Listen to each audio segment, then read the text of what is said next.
68% of women and girls believe if they see themselves visually represented, it encourages them to try a new sport.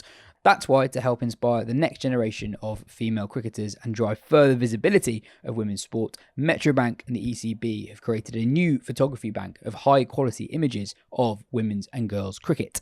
The images will be accessible to local cricket clubs free of charge via the ECB Resource Hub, with professional standard imagery available to use across their websites and social channels to assist with the new formation of teams and recruitment of players.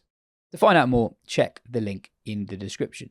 Hello and welcome to the Wisden Women's Cricket Weekly podcast. The World Cup is just a few weeks away, but can you actually get tickets for it? We'll be diving into the ticket situation and the provision for fans in general, talking about the latest World Cup squad announcements and chatting to one of the great personalities in the game right now. I'm Yaz Rana, and with me first is Lauren Winfield-Hill.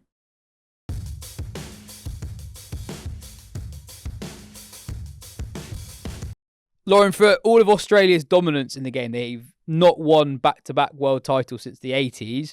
Do you think, looking at this squad, that they're well set to right that wrong? Their record since the last World Cup is absurd.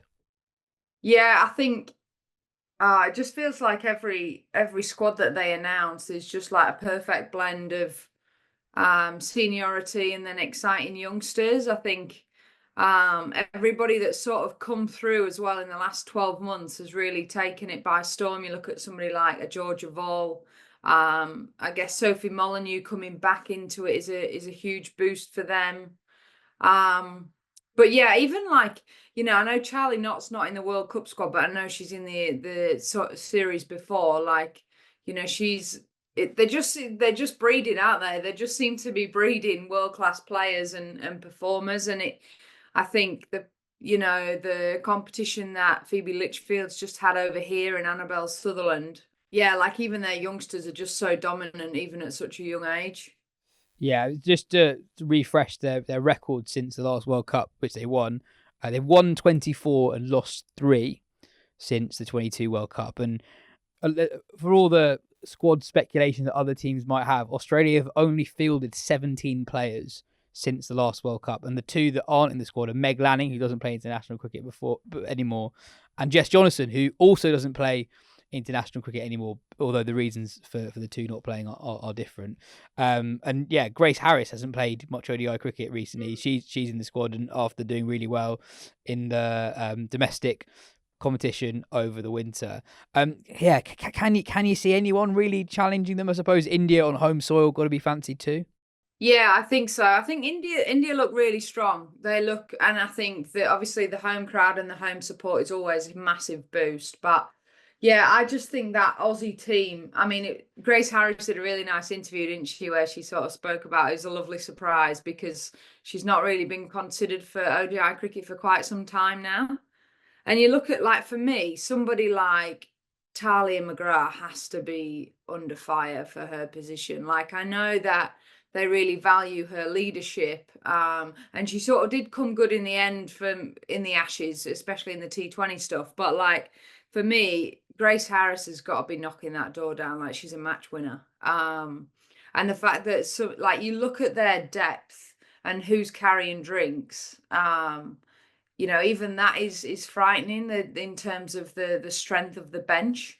I think the big one with India is the omission of Shafali Verma, which obviously was something that we spoke about when they were over here in England. And even keeping her out, they still look like they've got every base covered. They've sort of got a bit of a blueprint as well. And I actually think leaving Shafali Verma out makes a real statement in how they're trying to play their one-day cricket in terms of, that opening partnership, setting the game up, almost being a bit more classical one day rather than razzmatazz, wham, bam, get off to a good start. It's actually, they're putting a lot of value on the partnerships and that, especially that opening partnership, which I think is the right way to go, definitely in one-day cricket. I think the blueprint, is still the same that it was 5 years ago. I don't think that's really changed in terms of, if people make hundreds, and if you have big hundreds, 150, 200 partnerships, you win most games.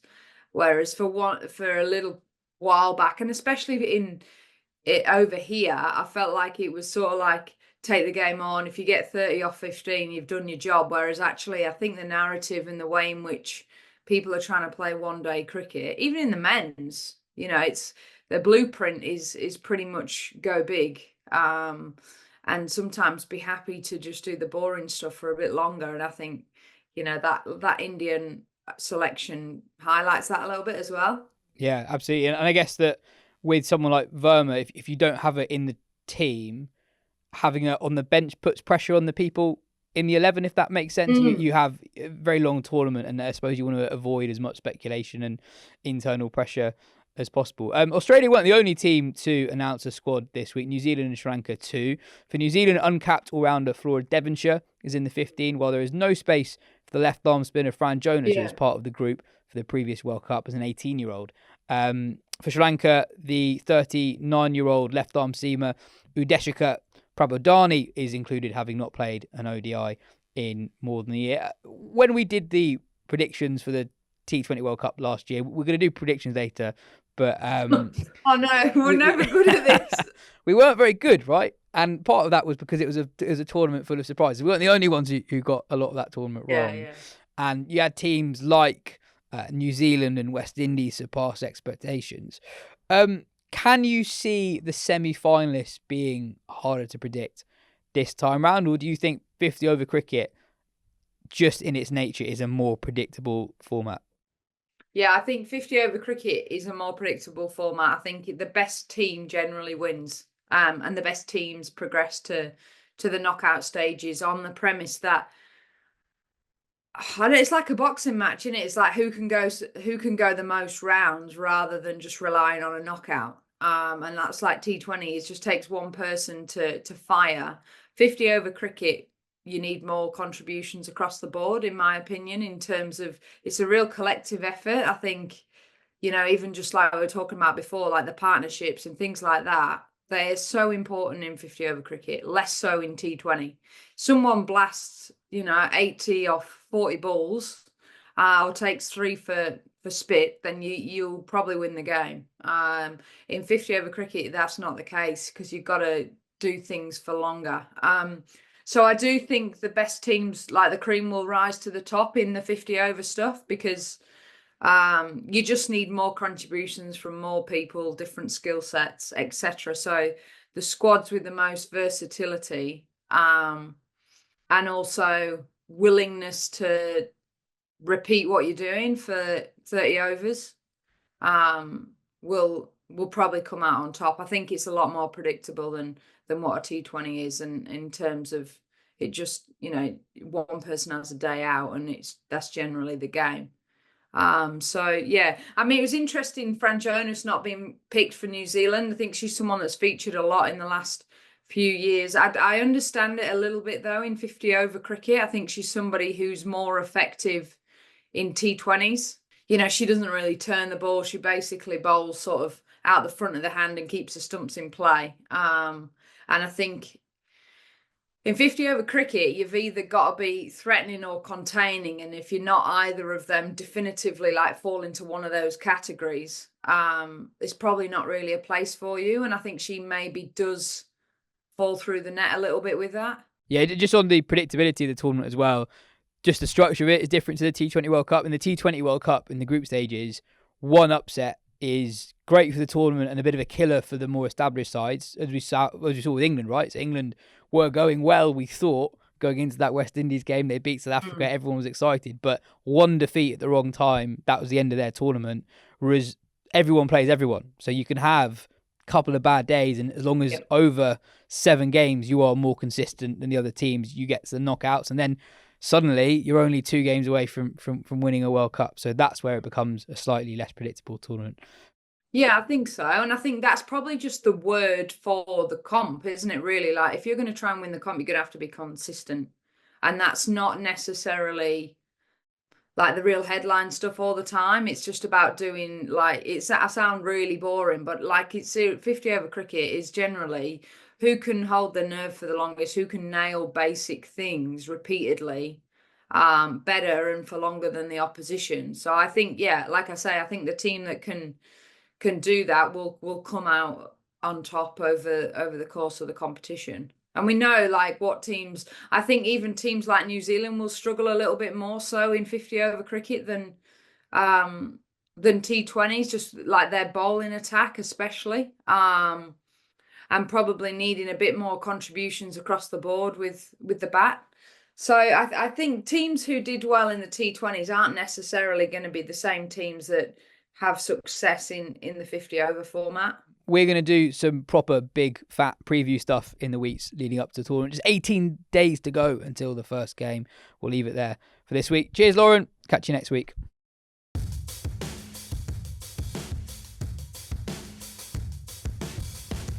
Katya, we talked about the ticketing situation in India for the World Cup briefly a couple of weeks ago. Where are we at now at the time of recording? We're 19 days away from the first game. Yeah, so the tickets now are on sale to general audience. They were released on a pre-sale on Thursday last week, so the first week of September. Really only available to people who were in India wanting to buy tickets. The full tickets have now been released. They cost less than £1 to buy, which is like the best value tickets ever at a Women's World Cup. But it's taken quite a while to get here. So with full tickets only going on sale less than 3 weeks before the tournament starts, it's been quite a protracted process that could have quite big implications for the tournament. So we've done a bit of research this week into what we think that could be, and why the tickets have taken so long to come on sale, because there's not a completely clear answer. So why have they taken so long? It feels mad with the World Cup just around the corner that fans who want to go aren't able to make sure they go. Yeah, I think the instant reaction to it is to, because it's a Women's World Cup, is to go, well, it's a Women's World Cup, and historically Women's World Cups have been afterthoughts, particularly for things like ticket sales, because there is an assumption for some World Cups that tickets will not sell out, or it will be harder to sell tickets for them, and that's not where the main revenue generation is going to come from. But a lot of this has kind of been outside of board's controls because of the difficulties around securing venues or confirming venues for the tournament. So if we go back to December last year, when the original agreement between the ICC, the PCB and the BCCI happened that meant Pakistan and India wouldn't play each other in those countries, that then expanded the tournament to Sri Lanka. So the venues then had to change to include Colombo, because Sri Lanka wasn't originally meant to be a host for the tournament. So that was December last year. And then if we jump to March this year, the front-running venues to host matches were announced. And those venues were Visakhapatnam, Thiruvananthapuram, Raipur, Indore, and Mulampur, with then Colombo added later in the year. Reportedly, Mulampur was then dropped as the ground that was scheduled to host the final because of concerns over India never having played India women never having played an international fixture there. So that's why that one, or the reported reason why that one was dropped. And then in August this year, Bengaluru was dropped because it had failed to give assurances about hosting international events after the horrible incident after the IPL celebrations. So because we weren't able to confirm the venues before August this year, that's why the tickets have taken so long to come on sale. The issue is then the delay between August and then the tickets going on sale, which isn't quite as clear as to why that has happened. The general feeling around it is that the BCCI doesn't rely on selling tickets for any World Cup as a key form of its revenue, and it does. India matches will generally do well regardless of when the tickets go on sale. So there's less of a focus on ticket sales for tournaments in India. We saw this with the Men's World Cup in 2023, that the tickets came out quite close to the tournament. However, it was a greater gap between the tournament starting and the tickets going on sale for that tournament. Bilateral series as well, tickets go on sale often quite close to when the first match goes down or when the matches happen, and it very rarely results in losing out on ticket revenue or being unable to sell tickets. So it's important to get across that it isn't necessarily a new thing or something that is specific to World Cups. However, for the Women's World Cup, it feels slightly more important that the gap is so short, given the reportedly lack of marketing going on in India for the World Cup. But it feels just very short-sighted. Even if ticket sales aren't essential to revenue, how popular the tournament is will in part be determined by the vibe people get from the TV. And if you have totally empty stadiums, which this must be a possibility for some games if the tickets have gone up so late. That impacts how the tournament feels and how the tournament is reflected on. I guess there are lots of understandable reasons why there have been delays, but I compare what's happening in India to what's happening in England around the 2026 T20 World Cup, and the drive for ticket sales has already started in earnest, and we're only in September and this is happening next summer. It still feels like, regardless of the understandable-ish reasons why there have been delays, it still doesn't come across as this was a priority to make sure that as many people as possible are in the grounds. Yeah, well, also, I think it's important the other factor in it is the venues that have been selected. So Bengaluru no longer has matches. Navi Mumbai replaced Bengaluru as the centre. Navi Mumbai has built up quite an organic following for women's cricket through the IPL and through being a centre which hosts a lot of India women's international cricket. Bengaluru is also that centre, but other grounds that are being used, such as Visakhapatnam and others, just don't have that kind of organic following. So having the tickets go on sale so quickly for those venues, also with such a little gap between the World Cup and the tournament and the tickets being released, is actually quite a big problem, because you could kind of guarantee that if Bengaluru was being used, then those tickets would do well. But it's not necessarily the case in these other centres. And I was speaking to Karunya Kashav, who's a really, really impressive Indian journalist this week. And she was saying that there's a bit of anxiety over whether those centres will be able to generate that organic following for women's cricket. So it's kind of a toss-up between it being important to take women's cricket to different centres that don't normally host women's cricket, and also being able to bring those crowds in for those games. But the ticketing situation has really hampered the ability to bring crowds in for those games. Although I think probably India games will still do well because it is India. It's more about whether you'll be able to generate any crowds for, say, Bangladesh versus New Zealand. And the final will likely be, if not sold out, then it will be a good crowd. It's more about the overall feel for the tournament, I guess, like you say. We've got an interview on the Patreon this week with Tammy Beaumont, and we'll play a little snippet of it on next week's episode.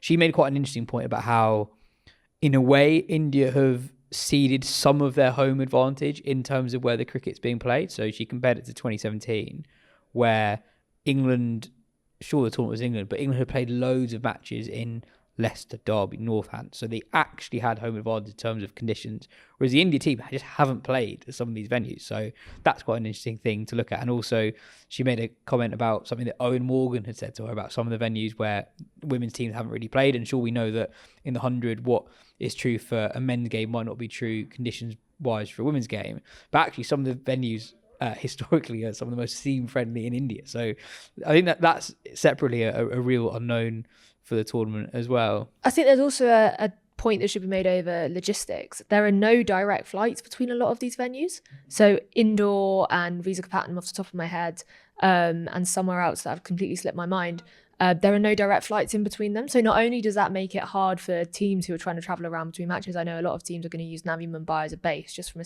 facilities point of view, but for fans who then travel around between matches as well, because if you're an Indian fan and you don't live in one of those cities, you're taking a flight to go there. It's about how you get to these venues that are quite difficult to get to depending on where you live in India. And on India's fixtures, they only played 2 group games at the D.Y. Patil Stadium in Navi Mumbai, and they're their last 2.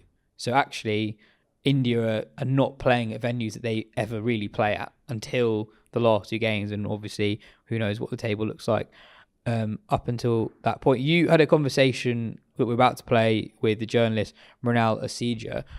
What did Mrinal say?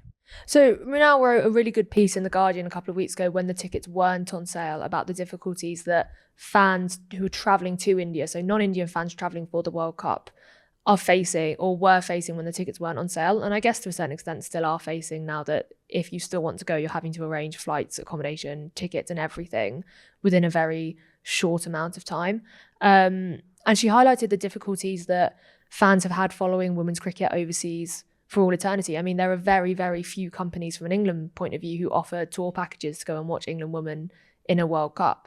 I think Lisa Sthalekar has started a tour company this year that does that. But it's been so chaotic that you're not going to have those kinds of travelling groups of fans watching the World Cup. And that really detracts from an atmosphere, especially if it's not India in the final. I mean, India are obviously favourites probably to make the final, but if, let's say, it's an England-Australia final or a South Africa-Australia final or whoever it might be, is that going to detract from the final? Probably. If you're raising a trophy in front of a crowd who have no vested interest in a side, then I guess that could be a problem. But she wrote a really good piece kind of examining not just the historic difficulties, but also just why this tournament in particular has been so difficult to arrange and the logistical challenges in the tournament. It's a very good piece. I've recommended it a couple of times. But it's just so hard to kind of chart the journey of the tickets because it feels like it is so behind closed doors and there's so little information available publicly on exactly the process for A, confirming the venues, and B, getting the tickets on sale. Well, here is that chat with Ronelle.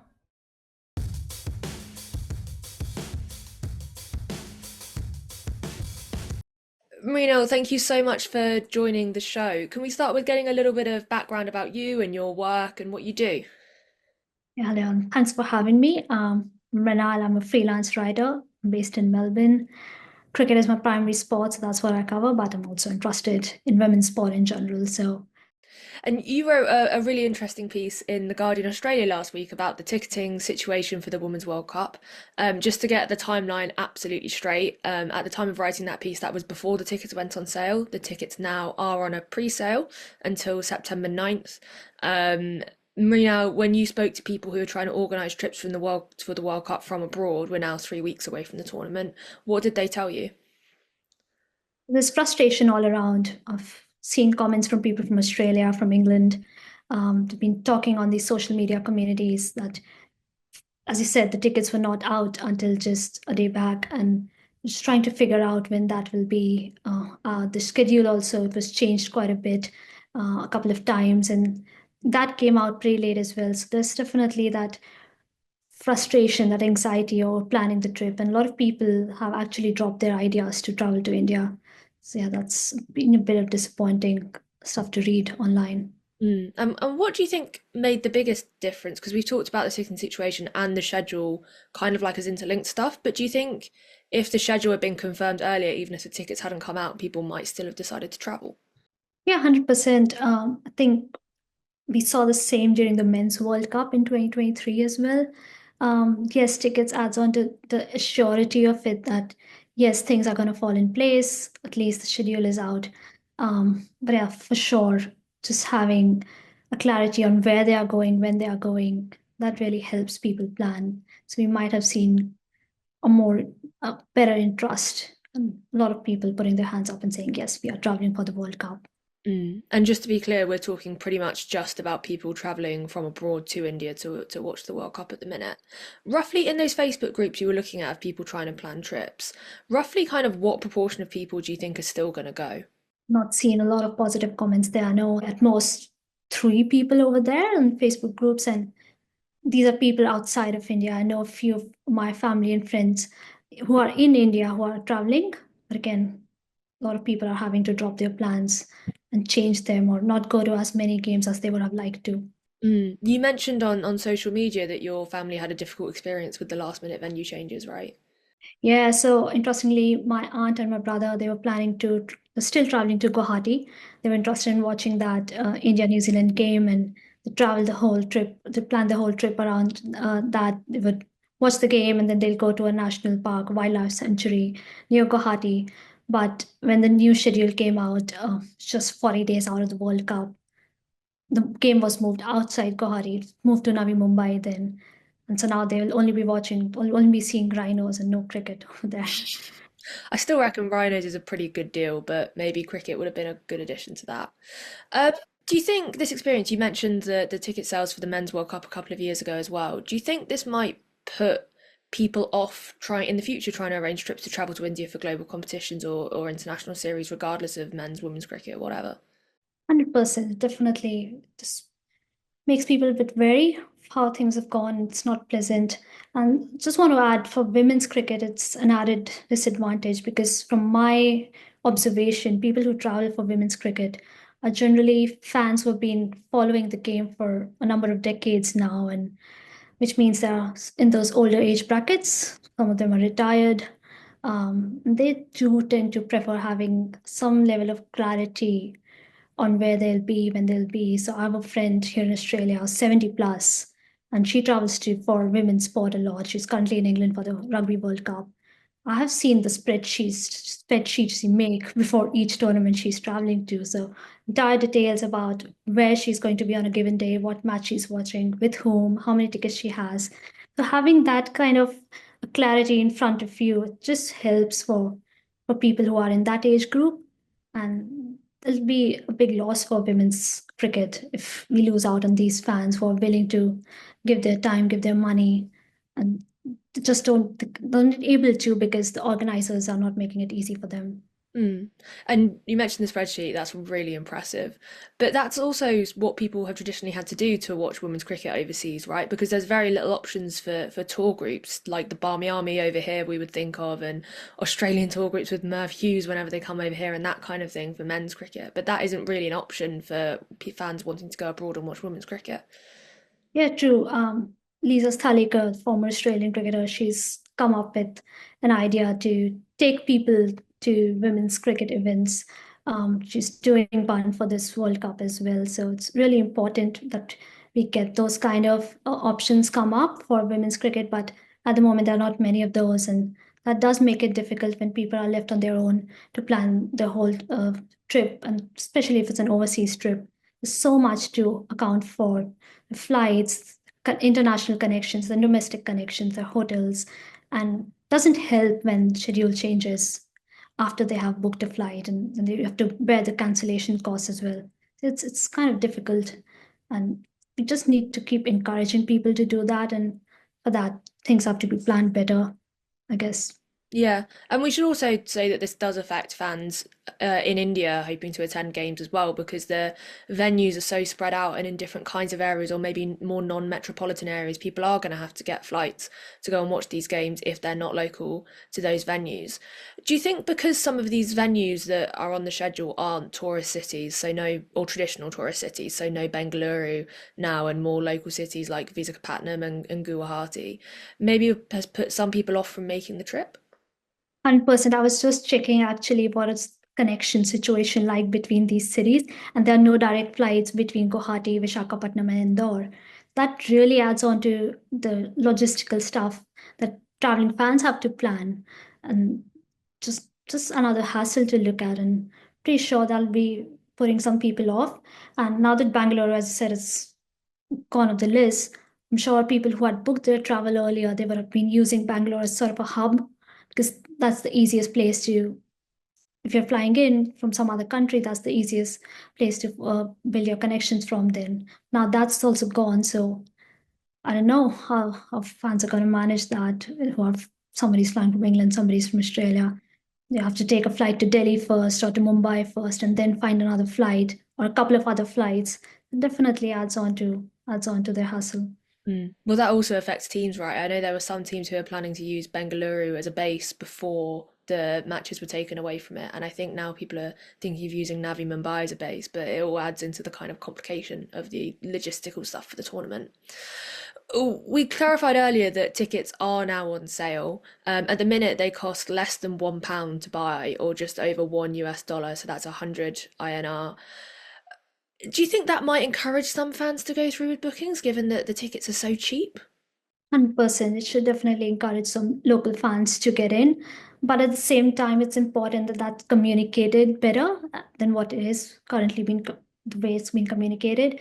I'm hearing there's not much advertisement going on the grounds. So it's all online at the moment. So people who don't know or who are not connected to cricket communities online, they might not know that there's a World Cup happening.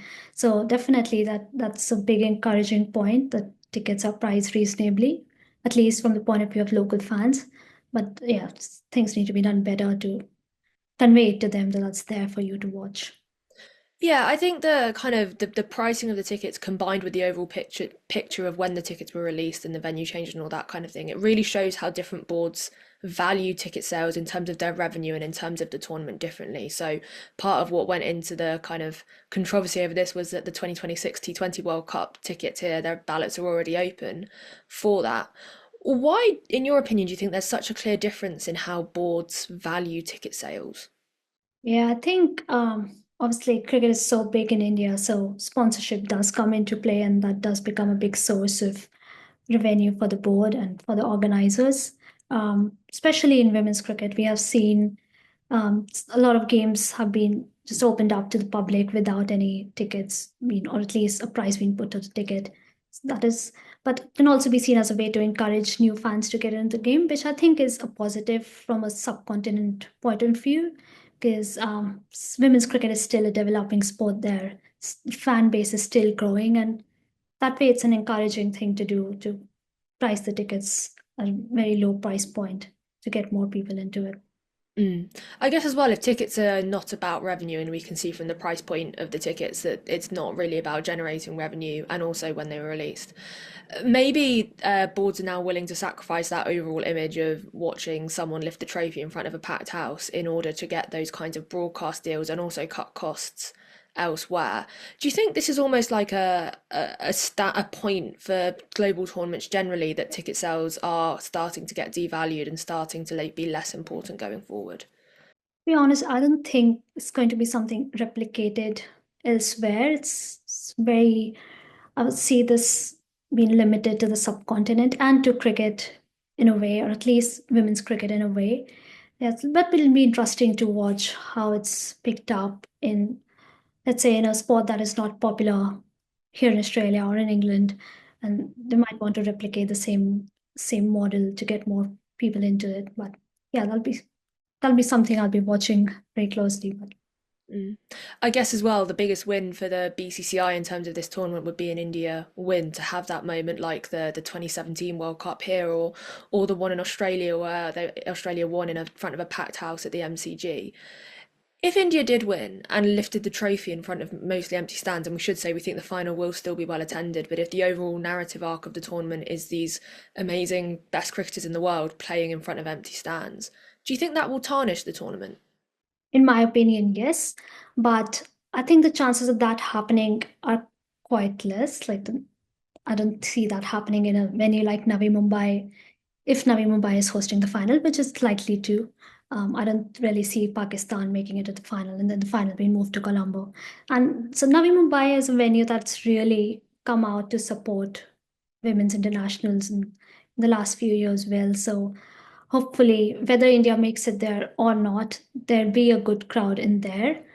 But having said that, it would still have been much better if the final could have been in a venue like Wankhede, for example, which is just an hour's drive from Navi Mumbai and is in the heart of Mumbai, which is the main city, because it has that iconic value. Or even if not Mumbai, something like an Eden Garden, which has hosted a Women's World Cup final back in 1997, and it was a packed crowd.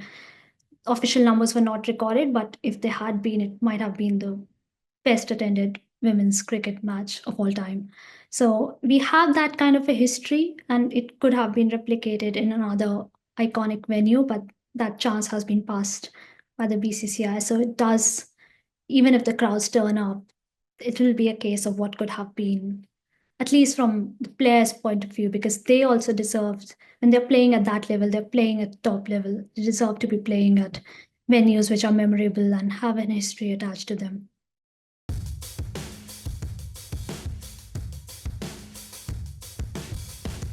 Finally, today we've got a conversation with Grace Harris. Katya, what was she like to interview?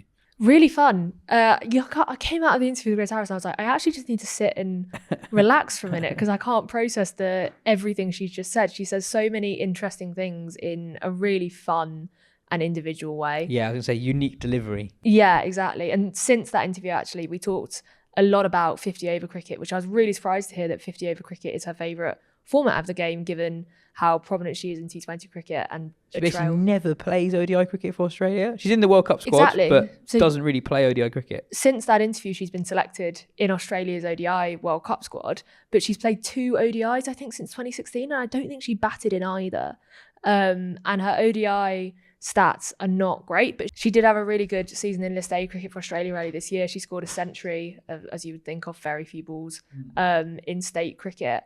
And given how she's played in or how she's gone in England this summer, you can see a role for her as an extra spinner, even as an all-rounder in the 11, as she does say in the interview that that's the role she can see. But it's quite interesting because when we interviewed, it was about a week before the World Cup squad was announced, and she was very downbeat on her chances of being in that World Cup squad. Well, yeah, that bit of the interview is actually really interesting because not just the way she talks about 50 over cricket, but you get a sense of her quite philosophical outlook on how she views her professional career. It's a really fun interview. Here it is. Do you think this is the franchise league that you play in around the world that most suits your style of batting? Yeah, I guess. Like, I'm obviously seen as probably more of a power hitter, and for most teams, I've just been floated in the middle or up top. I'm supposed to take the power play on, and some teams I play in, if I open the batting, you to take it on and get the team off to a flyer or whatnot, and then in the middle or at the death, you kind of come in and you to sum up kind of a scenario and take that on. I'm doing a bit more of a personal development this trip where you're floating kind of higher up in the middle, and I am enjoying the kind of different scenarios that you're thrown into. And I guess what I love about this game is that you kind of can just commit to the aggressive style because that's how we're winning games. But if I'm talking from a pure batsman or batwomanship, then the 1-day format or the 50 over format I love because you kind of can take your time, or it's not take your time, but you can bat with less amount of perceived pressure, I guess. And the easy options are often the most acceptable. Sometimes in this format, you have to go whether you feel like it or not, or whether you think it's on or not. So the 1-day format, you get to hone your skills better or allow yourself to be a genuine batter. I think sometimes in this format, you can kind of just walk out and hit the ball, and if you get out, it's like, well, we had to go anyway. So I'm interested to hear you say that about 50 over cricket because your image isn't of someone who likes to take your time when you go out to bat. well, we play so much white ball, and then often the roles that I'm given is that you're like, I'm often perceived as the player that's supposed to have the highest strike rate, and somebody else just gets to wander on into the crease and just nudge it off the hip and jog a single. And sometimes you kind of want to be able to just do that and be okay with it.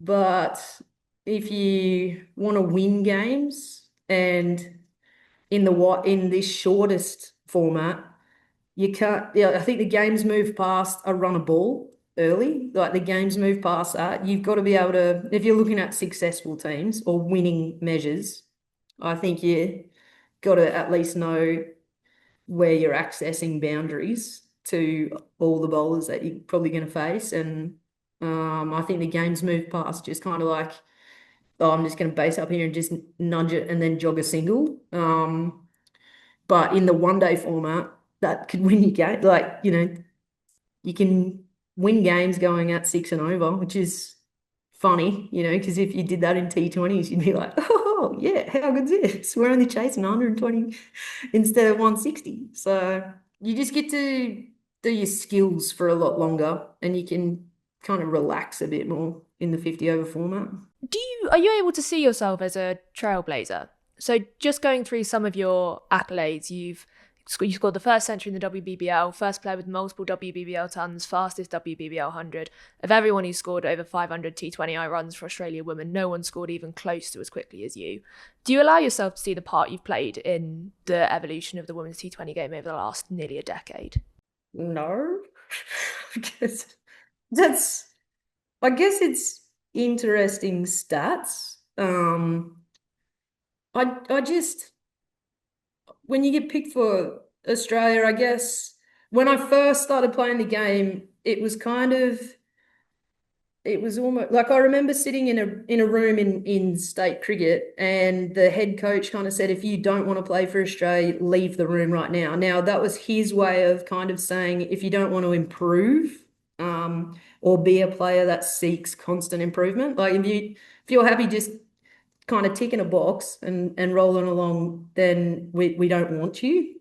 And I remember kind of sitting in that room and going like, damn, you have to play cricket for Australia to stay here. Like, I just think it's so fun. So I was probably not willing to really speak up at that time in my career either. I was 17, so I was quite young and only brand new into the setup, and I was like, well, I'm working on stuff, but I don't think I'll ever play cricket for Australia. I'll just say that I will play cricket for Australia, that I want to play cricket for Australia.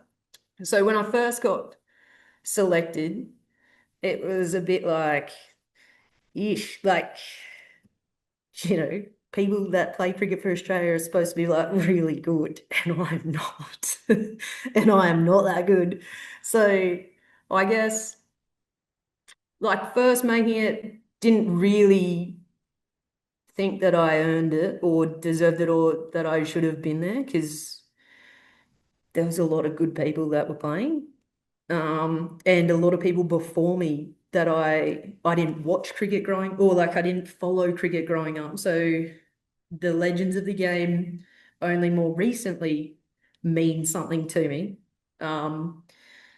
But as a trailblazer, no. Like, I guess I knew how I wanted to get out in the game. I know that makes, like, I know that sounds kind of dumb, but you want to live by the sword, die by the sword. Like, if you're going to stand for something, then you have to get out doing it. You can't just be all talk. And I didn't want to be that athlete or that kind of person that just kind of talk the talk but won't walk the walk, or they say that they're really good at something but they don't really take that risk or do that in a game. They'll just do it in the nets. I didn't want to be like that. So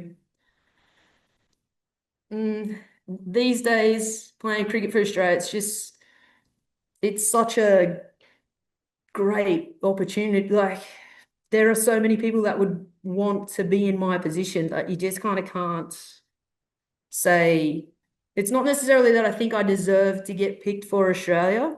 It's just that it's such a fantastic opportunity, and you're just so grateful that you're kind of in the frame for selection. So if you get picked, you're just like, how good is this? And how fun is it to play with really talented individuals and watch how they play the game as well? So I wouldn't necessarily say that I'm a trailblazer. I'd say that a lot of other people are, but I've really enjoyed my career so far and been really grateful for the opportunities that I get in the teams, because I probably get a little bit more leeway than others, given people say that I can change the game. Do you still view playing international cricket as the pinnacle of the game? I think it is, definitely. I think the Commonwealth Games, that was a very, very cool experience. But I think World Cups are still the pinnacle of the game, especially in women's cricket. The Commonwealth is only Commonwealth nations. The World Cup is, you genuinely have other nations that have competed at knockout, World Cup qualifiers and stuff that haven't made it, and then the World Cup qualifiers, they make it. So you genuinely are beating kind of the world, like you're the best team in the world. So I think World Cups are the pinnacle of your sport. Playing for Australia is fantastic and a very unique experience, but World Cups is where you're playing for Australia at a World Cup is the pinnacle. There's an Olympics around the corner. Could that outpace a World Cup? Olympics are the world, so that's that one. You'll have to leave that with me. That one's a good question, because similar to World Cups, like, I guess it only comes around every 4 years, or 4 years. Well, Olympics, 100 and something since cricket was last played in the Olympics. And World Cups only come around every 4 years, don't they? It's even. I think World Cups. It's always been around. I guess the Olympics might be new, but I feel like the Olympics started for amateurs And I think we're probably professionals now. So I think World Cups. Yeah, and as a one for that, with the 2023 T21, that felt like the pinnacle for that Australia side of the kind of Meg Lanning era, or the end of that Meg Lanning era. Does that stand out for you as a high point? I was in the stadium at the game and looking around, not just as a player, but as a fan of the game. It was a significant moment in women's cricket history. And to see kind of that many people at that sporting event, it was fantastic to be a part of. It wasn't necessarily the greatest game, as in it was not a close. There have been World Cup finishes that are a lot closer, or I guess the ODI World Cup in New Zealand, right? Alyssa Healy whacked 170 odd, Nat Sciver-Brunt in response whacked 148 not out. And I thought that at moments watching that World Cup final on the sidelines, I just thought like, oh, this is really good. Like, this is a really good game of cricket. They were on target, like, England were on target for some, and then Oz got momentum. Like, it was a game where momentum shifted, and it was great skills just to watch both teams bat, bowl. And then that T20 World Cup at the MCG, I think Oz just smashed in. India did look a little bit like a deer in headlights as the team, but to see that many people, to hear how loud that stadium was, the only competition that I've ever played in with similar noise has been the WPL, where their fans really do scream and whatnot, but it was just the enormity of the MCG, and to see it packed and watching a game of women's cricket was pretty good to be there. The 2023 one in South Africa, you played in the final though, right? Yeah. It was good. It was good, but all the fans were going for South Africa, obviously. It was good to see India v Oz at MCG.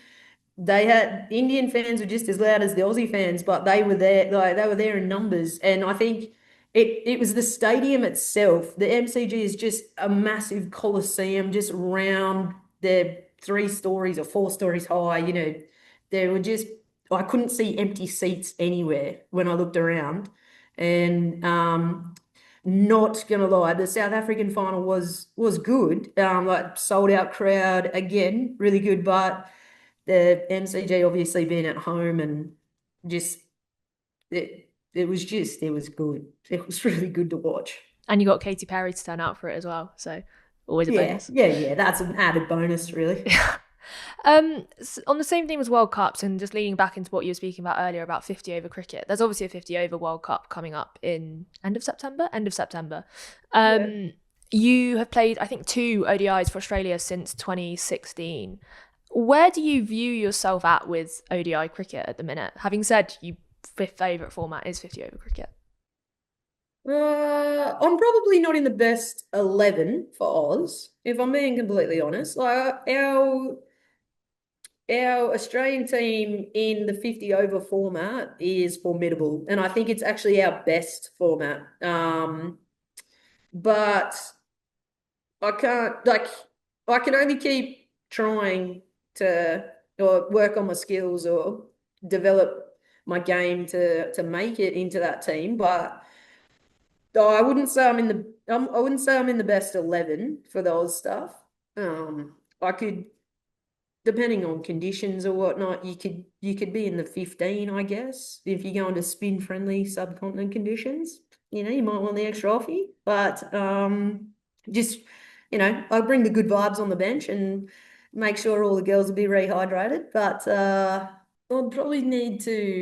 I'd see myself more a lower order batter if I was in that one day format, number 7, 6, 7, 8, around there. So, we've got Talia McGrath, we've got Phoebe. Well, actually, no, Phoebe's is up higher. I'm thinking about T20.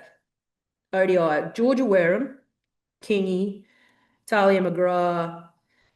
We've got some pretty good players, especially in the 50 over format. So it's like, it's here or there. You can't really, it's like, you can't really go, oh, you're out and you're in. But sometimes I always ask people when they say, oh, you should be playing 50 overs. Sometimes I always go like, who are you dropping to pick me? Because there's only 11 spots. So you'd have to, like, somebody has to fall out. And I bet they've got a pretty good record too. So, I'll just keep working hard. I guess if an opportunity presents, hopefully I get a gig, but I think the last two have been the old last man standing 11. This is what we nicknamed it in one of the games, one or two.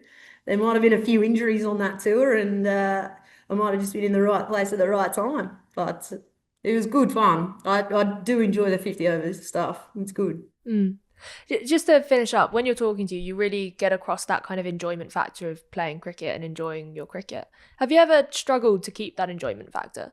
I think when I've played in teams that say that they want to play a certain style, but repeatedly don't really play the certain style that they're talking about, I think that is more frustrating, sitting and watching or being a part of the team where I'm like, okay, we said we were going to play aggressive, but we've so far off 10 overs, we're only at, 60 runs in a T20, and you're a bit like, I don't think this is aggressive cricket, and I don't think that we're really committing to our style of play. So I think over a longer period of time, that can be a bit like mentally draining, or a bit like it doesn't interest, or you lose that kind of interest or enjoyment factor, because you can kind of see very talented individuals not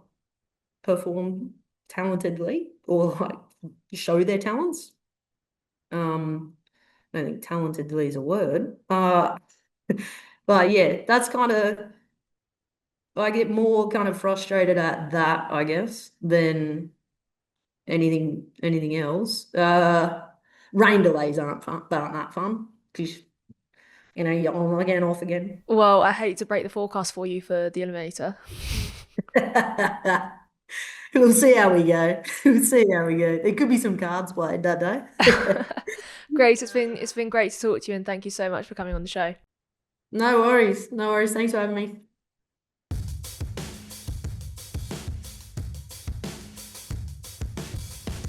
Thanks to Metrobank, girls' cricket clubs can now access royalty-free images to promote women's and girls' cricket within their community.